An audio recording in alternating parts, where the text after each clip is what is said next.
But she hadn't found Jace yet, and she wasn't going to leave so quickly when she'd spent a ridiculous amount of time getting ready, just in case she happened to see Gabe, which was pathetic enough, but there it was.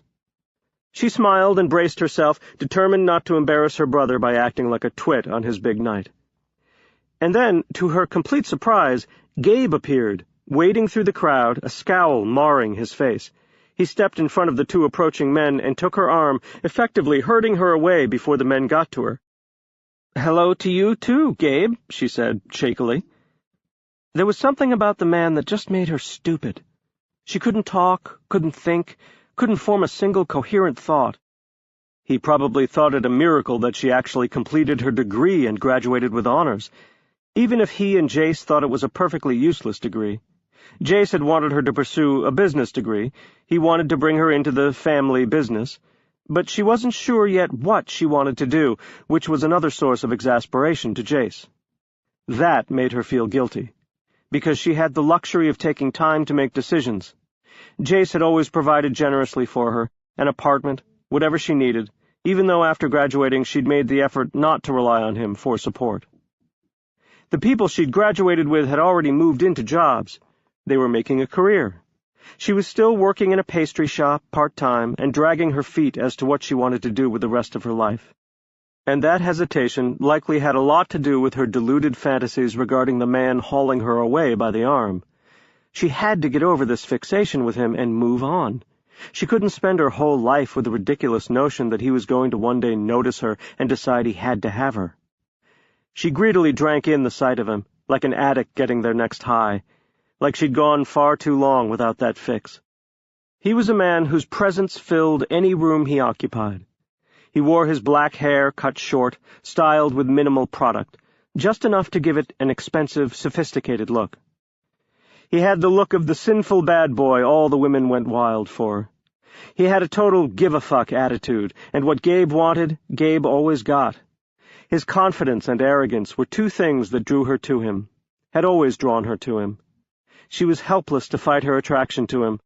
God knew she'd tried for years, but her obsession showed no signs of waning.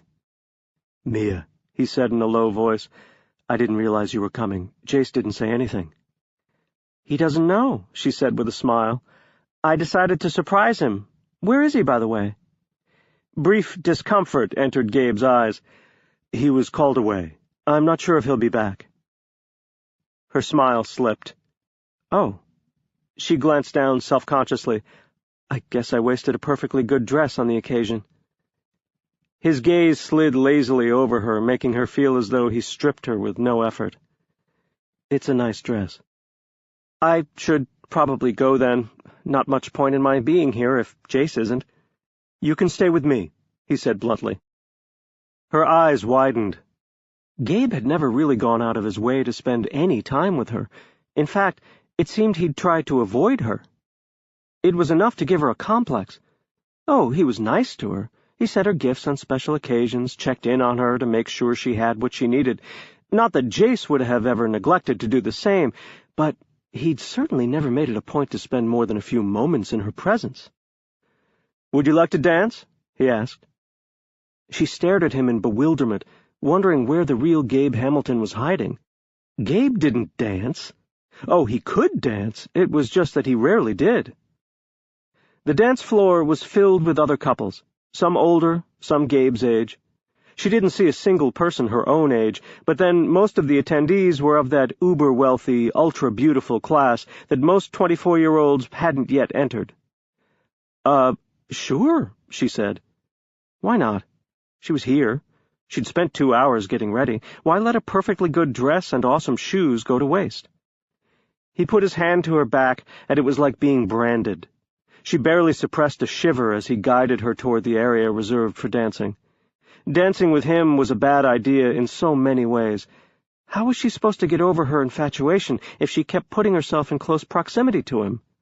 But there was no way she was passing up an opportunity to be in his arms, even if it was only for a few minutes.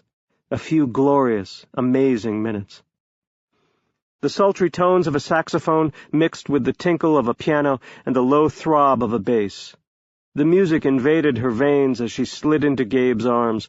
It was heady and intoxicating, and it made her feel as though she were in the middle of a really vivid dream. His hand slid over her back, coming to rest on the portion bared by the low-cut dress. The material skimmed just above her buttocks, a seductive tease she'd had to talk herself into wearing. Now she was really glad she had. "It's a good damn thing Jace isn't here," Gabe said. She cocked her head and stared up at him in question. "Why do you say that?" "Because he'd have a heart attack if he saw you in this dress. Not that there's enough of it to call it a dress." She smiled, her dimple deepening in her cheek. "Since Jace isn't here, he can't very well say anything now, can he?" "No, but I damn sure can," he said bluntly. Her smile turned down into a frown. "I don't need two big brothers, Gabe. I assure you one's enough." His gaze narrowed and his lips thinned. "I have no desire to be your goddamn big brother." She gave him a look of hurt. If spending any time with her was such a chore, then why had he approached her? Why hadn't he done what he'd been doing all this time and just ignore her? She stepped back, the warm buzz of being so close to him, of having his arms around her, his hands on her body, slowly dissipating. She shouldn't have come. It had been stupid and lame. All she had to do was call Jace, let him know her plans, and he could have told her he wouldn't be here. Then she wouldn't be standing in the middle of the dance floor, embarrassed by Gabe's rejection. His eyes narrowed as he took in her reaction, and then he sighed, abruptly turned, and nearly dragged her from the dance floor in the direction of the terrace. The doors were open, allowing the chilly night air inside, and he stepped out, pulling her protectively into the crook of his arm. And so she was back in his arms, enveloped in his heat. She could smell him, and damn, he smelled so good. He didn't stop until he was well away from the door and into the shadows cast by the overhang. The lights of the city twinkled and dazzled the sky, and distant sounds of traffic disrupted the quiet. For a long moment he simply stared at her, and she wondered what it was she'd done that offended him so much. His scent taunted her. A touch of spice without being overpowering. The cologne he wore was a good match. It complemented his natural scent, while giving that tantalizing hint of male, rugged wood, outdoors, and sophistication. "What the hell?" he muttered. It was a sound of resignation, as if he were giving in to some unknown force. Before she could respond, he hauled her forward so that she landed against his hard chest. Her mouth flew open in surprise, and a small sigh escaped. Her lips were close to his, tantalizingly close. She could feel his breath, see the muscle twitch at his temple. His jaw was tight and bulging, as if he was holding himself back, and then he seemed to lose the battle. His mouth crashed down over hers, hard, heated, demanding, and oh God, but she loved it. His tongue pushed inward, hot and sensual, gliding over hers as he licked playfully at the roof of her mouth and swirled around her tongue in a delicate dance. He didn't simply kiss her, he devoured her. He possessed her with just a kiss. In that span of time, she was owned completely by Gabe Hamilton. Any other man she'd ever kissed faded into obscurity. She sighed, allowing herself to completely melt into his embrace. She became boneless, seeking more of him, his heat, his touch, that sinful mouth. It was everything she could have possibly dreamed and more. Her fantasies, her imagination, they had nothing on the real thing. His teeth grazed over her lips and nipped at the fullness. It had just enough sting to tell her who was in charge. And then he gentled his movements, following it up with a sensual lap of his tongue, and then soft kisses over the bow of her mouth. "God help me, but I've wanted to do that for the longest time," he said in a raspy voice. She was stunned.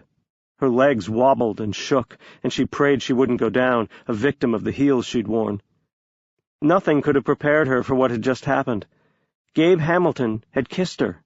Not just kissed her, but he'd dragged her onto the terrace and ravaged her. Her lips still tingled from his sensual assault. She was wrecked, utterly wrecked. It was like having a total buzz, the highest of highs. She hadn't had that much to drink, so she knew damn well she wasn't reacting to the alcohol. It was him. Pure and simple. He was lethal to her senses. "Stop looking at me like that, or it's going to get you into some serious trouble," he growled. If it were the delicious kind she suspected, she wouldn't mind getting into trouble with him at all. "How am I looking at you?" she asked huskily. "Like you want me to peel that flimsy excuse for a dress from your body and fuck you right here on the terrace." She swallowed, hard. It was probably better not to say anything at all. She wasn't at all sure what had just happened here. Her senses were reeling, and she couldn't quite come to terms with the fact that Gabe Hamilton had just kissed her and then talked about fucking her on the terrace of his hotel. He moved in close again until his heat swallowed and consumed her. Her pulse beat erratically at her neck, and her breathing was ragged and tight. "Come see me tomorrow, Mia. At my office, 10 sharp. "Why?" she stammered out. His expression was hard, and his eyes glittered with a fierce light she couldn't interpret. "Because I said so." Her eyes widened, and then he reached out to take her hand, pulling her back toward the entrance to the ballroom. He never paused and kept walking until they reached the lobby. She struggled to keep up with his determined stride as her heels tapped across the polished marble floor. Her mind was a flurry of upheaval. "Gabe, where are we going?" He walked outside and motioned to his doorman, who rushed over the moment he saw Gabe standing there. A few seconds later, a sleek black car pulled to the front, and Gabe ushered her inside. He stood, bent over so that he could see inside the back of the car as his hand grasped the door. "You're going home and getting out of that fucking dress," he said. "Then tomorrow you're going to come into my office at 10. He started to close the door, but then leaned over to stare at her once more. "And Mia, you'd better damn well be there."